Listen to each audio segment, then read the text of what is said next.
பழையவற்றை கழித்துவிட்டு வீட்டை தூய்மையாக்குவோம்.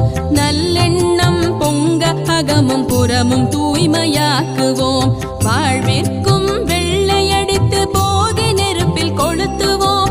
வளர்தல் உயர்தல் எழுதல் பொலிதல் நிறைதல் மிகுதல் பொங்கலே. பொங்கலோ பொங்கல் போகி பொங்கலோ பொங்கல். பொங்கலோ பொங்கல் பொங்கலோ